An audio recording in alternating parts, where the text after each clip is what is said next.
Bismillahir Rahmanir Rahim. In the name of Allah, the Beneficent, the Most Merciful. I'd like to welcome you to another in the series, In the Light of Islam. Assalamu alaikum wa rahmatullahi wa barakatuh. May Allah's peace and blessings be on each and every one of you. Dear viewers, we'd like to introduce you, those of you who are watching this program for the first time, to the questions and problems which occur in day-to-day life, which as human beings sometimes we can't find the necessary answers for.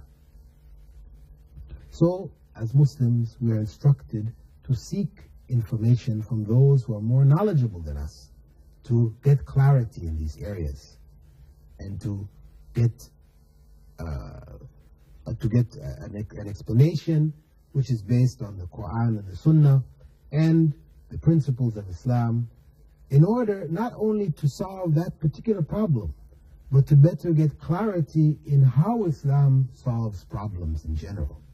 And this should be our way. As Muslims, we should always look at the problems of life from an Islamic perspective. This is what being a Muslim means. It doesn't simply mean that we pray, we fast, we give charity. That means a Muslim, but the rest of our life, Islam has no place. No.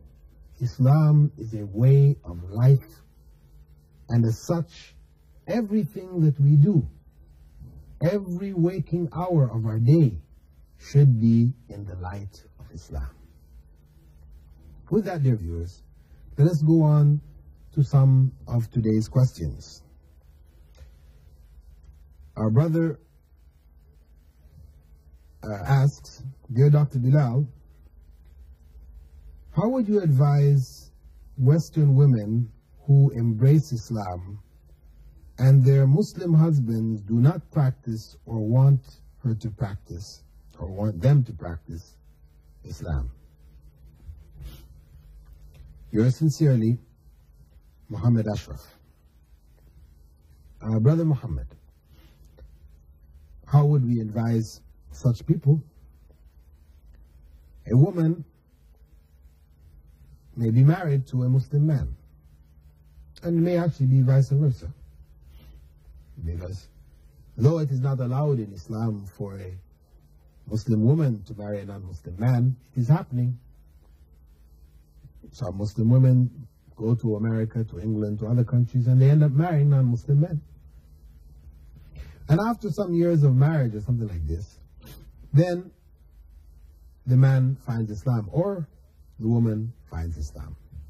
Or we have circumstances where both men and women, they convert, not truly in their hearts, they're just converting for the sake of marriage. Then they find Islam. In both cases, a man or woman finds Islam, they realize that their husband or their wives are not practicing Islam. They're not about Islam really at all. In fact, they don't want them to practice Islam. What do? Of course, first and foremost, they should strive to encourage that person to practice Islam. Build their own knowledge, in spite of the negative views, etc., that are there. They build their own knowledge of Islam, get firm in it, encourage those whom they're married to practice Islam.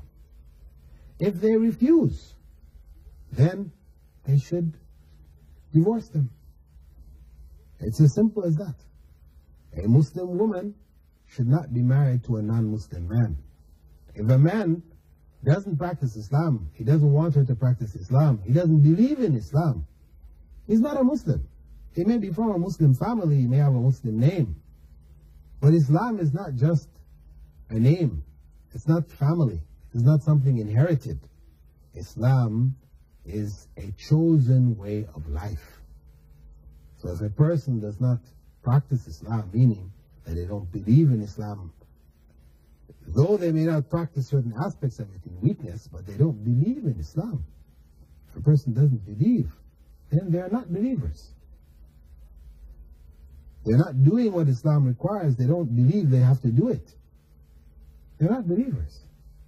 And a Muslim woman should not be married to such a man. And a Muslim man, though he is allowed to marry a Christian woman, if a woman is not Christian, she just accepted Islam, for example, whether she's Christian or not Christian, she accepted Islam in name only. And he later finds out it is not in her heart at all. She's in fact a non-Muslim. Then it is obligatory on him to divorce her if he cannot get her to accept Islam and to practice.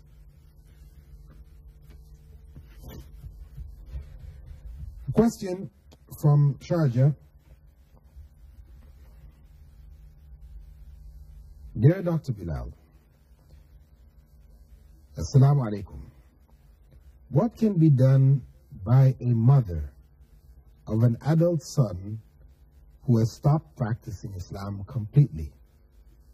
He lives in a non-Muslim society and mixes with many disbelievers. Is this a sign of some shortcoming in his upbringing? Is this a punishment for his elderly mother?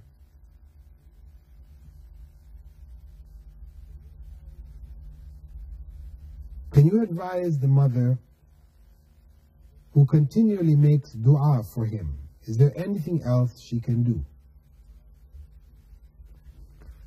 May Allah reward you. Dear sister, if you did what Allah required of you with regards to your child,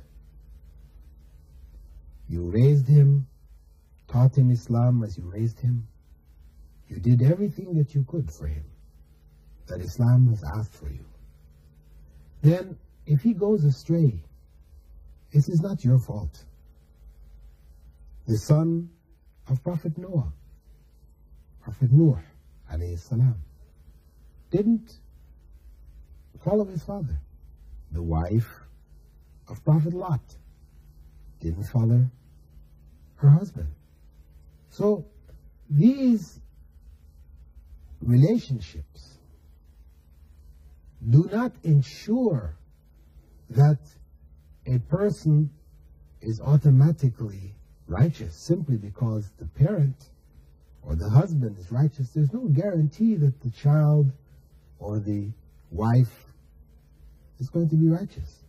So you cannot be held to account if you have done your duty. However, if you did not do your duty, you raised your child going to non-Muslim schools or constantly in a non-Muslim environment, you didn't provide for them Islamic input, and then they deviated, then of course it is your responsibility.